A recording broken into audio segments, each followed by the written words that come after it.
Bonjour, je suis Hakim Na'lam et je vous propose ma chronique du dimanche 6 octobre 2024. Elle s'intitule Les bombes humaines. La guerre a changé. Et je n'évoque même pas ici les dégueulasseries commises par Israël en Palestine et au Liban. Ces pratiques non conventionnelles, proscrites par les traités internationaux, mais en cours malgré tout. Non, je pense plutôt à nous et à ces récentes déclarations de notre ministre de l'Intérieur sur l'utilisation aujourd'hui avérée et surtout documentée d'êtres humains, de réfugiés illégaux, de migrants, comme flux de déstabilisation de la DZI. C'est une nouvelle arme voulue par plusieurs pays hostiles.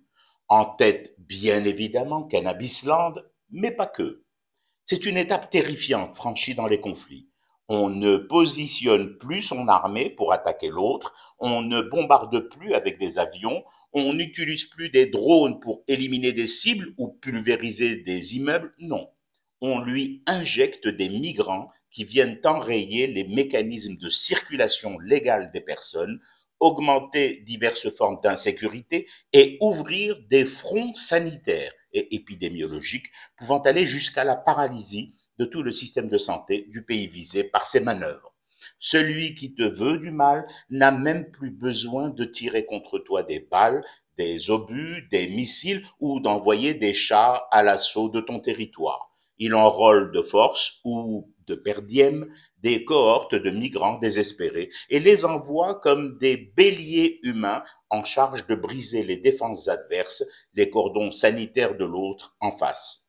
Certes, le chantage aux migrants n'est pas nouveau. Le royaume de Bousbir le brandit à tout bout de champ de cannabis. Encore l'autre jour, avec ses milliers de Marocains et de clandestins à l'assaut des barrières espagnoles protégeant le territoire espagnol de Ceuta. Ce qui change aujourd'hui, dans cet acte de guerre migratoire ouverte contre la DZI, c'est la conceptualisation de l'attaque, si j'ose dire.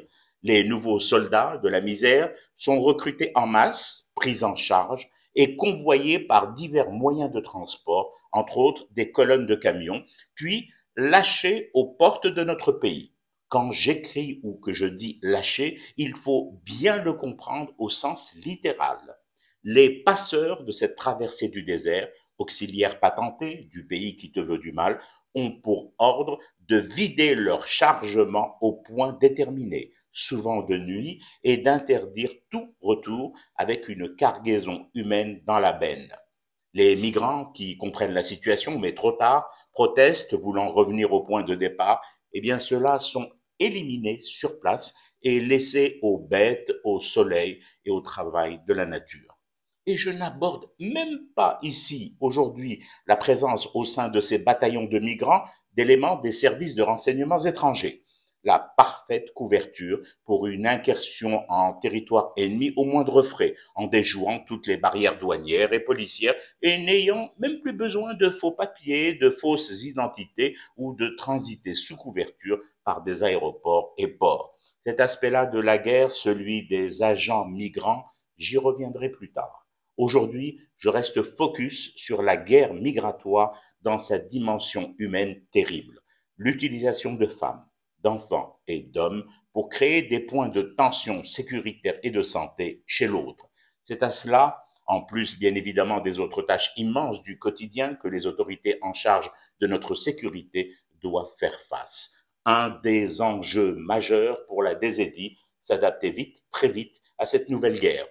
Assurément, ça ne sera pas le plus mince des dossiers et chantiers de ce second mandat. Je fume du thé et je reste éveillé. Le cauchemar continue. C'était Hakim La'alam, je vous retrouve demain pour une autre chronique et une autre façon de dire son amour à l'Algérie.